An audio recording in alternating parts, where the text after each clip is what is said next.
Okay, let's start. Please welcome. Hello, everybody. Today we are going to present some parts about Russian culture and some places in Russia. Yeah, hello everyone. My name is Nikita, he's Zara, and we are going to introduce our motherland, and I think you will be interested in it. Okay, first of all, I would like to ask you, what do you know about Russia? There are lots of people associate Russia with something like food, for example, ikra or vodka, or some people associate it with famous Russian poets like Dostoevsky or Tolstoy. So people have only few information about our country, but we have a lot of outstanding people with a great history.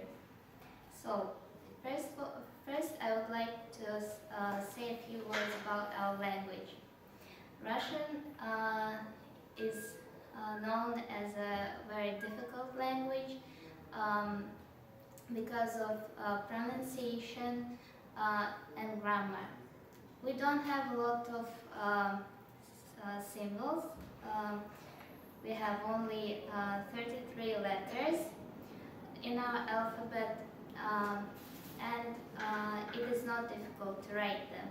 But even Russian people have a lot of mistakes, grammar mistakes, because we write them not as we pronounce the words. We have three tenses in Russia: past, present, and future. So foreigners have a lot of difficulties with suffixes, as there are 3 genders and 6 cases. So Lev Tolstoy used to say that the Russian language is great and mighty. To speak about literature, the golden age of literature is associated with such authors as Alexander Pushkin, Lev Tolstoy, Turgenev, Gogol, Dostoevsky, and they are popular in different spheres. Some of them are dramatic writers. Some of them are write more about romantic stories and so on. So each of these poets has quite a dramatic life, and their stories are based on their life. Also, music in Russia, everybody I think know about Tchaikovsky. We have Tchaikovsky Hall in Moscow, and his music is well known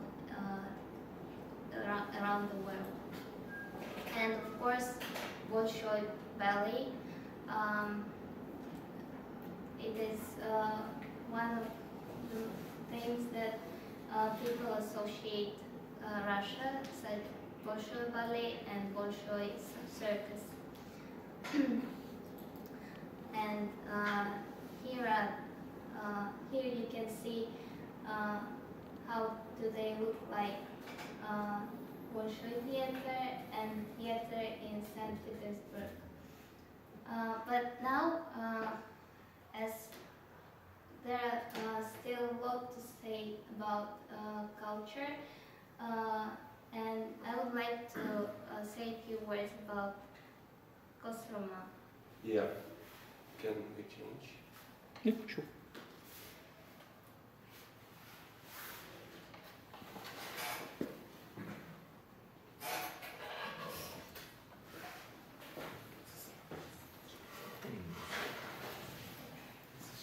Yeah. While Zara was speaking about Russian culture and Russian literature, I was thinking how to make a connection between Russian culture and Kostroma.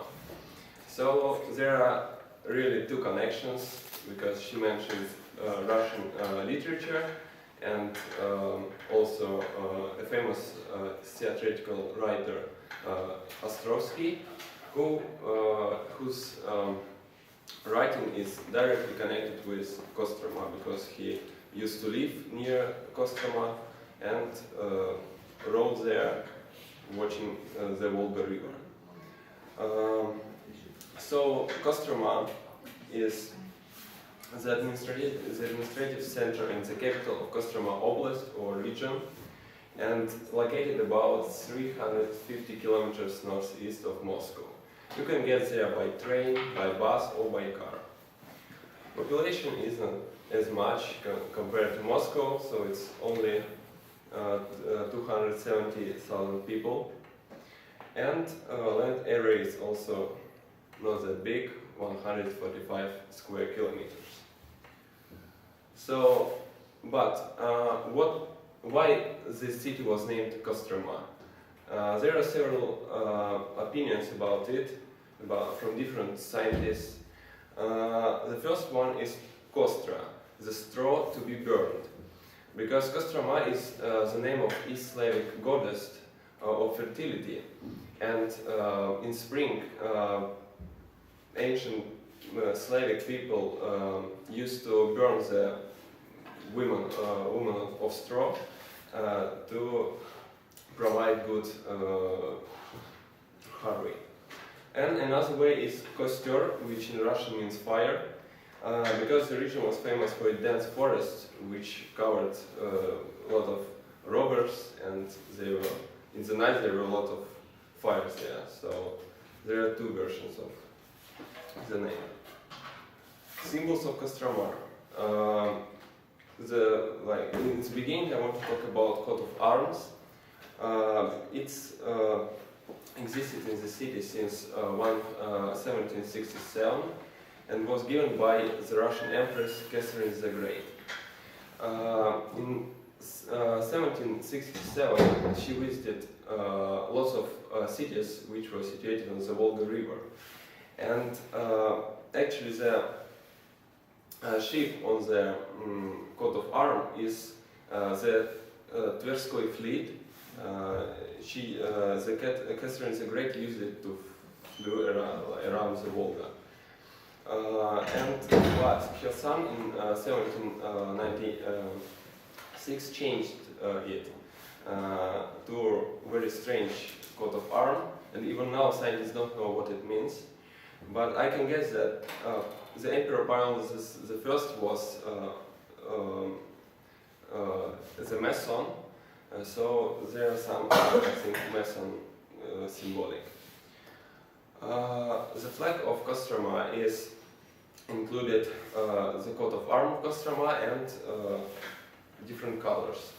But each color has its own meaning. The blue one is sky over the city. Yellow one is golden tops of the churches, because Kostroma is famous for its churches, cloisters. White is the color of buildings, and deep blue one is, of course, the Volga River. So, brief history of Kostroma. It was founded in 1152 by Moscow prince Yuri Dolgoruki, but it was kind of small town and a little fortress. Because of its weakness, it was sacked by the Mongols during Mongol invasion, and then in 1375 it was looted by Novgorod pirates. Of course, it sounds weird because there's no sea, but even Volga River is too big that there were lots of pirates.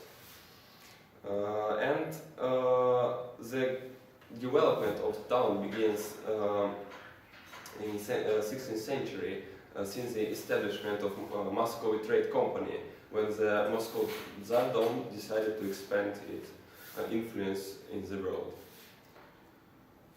Yeah, and the time of troubles made the Kostroma famous all over Russia, because when one dynasty ended and there were a lot of troubles, there were different rebellions and invasions from foreign countries, the new dynasty was protected by usual people. And as I already told you, the story about Ivan Susanin, who saved the new dynasty by letting Polish soldiers kill him. And then, since the new dynasty started, the Kostroma city became a kind of protectorate. Every year it was visited by the emperor family, and it became very famous. So, as I already told you, Catherine the Great visited in 1767, but 6 years later it was a great fire and the town was completely destroyed. Catherine the Great were really impressed by the kindness of Kostroma people, so she decided to reconstruct the town. And the legend said that she just laid her fan under the table and said to the architects, "Made it like this." That's why the town planning looks like a fan, as you can see. And this town planning became one of the most widespread in Russia since then. Yeah, during the Soviet period, there are not so many things about Kostroma, except of the World War II, when many peoples and hospitals and factories from other regions of Russia were evacuated to Kostroma. And of course, Kostroma people fight against fascism, and some of them went to Berlin. Yeah, and in Soviet period, it was the development of transport structure, and of course the first elk farm in the Soviet Union, when they domesticated elks, and now you can visit it, and elks are very friendly and not afraid of people. Yeah, I think we can finish it because it's Okay. what to say. Thank you for your attention.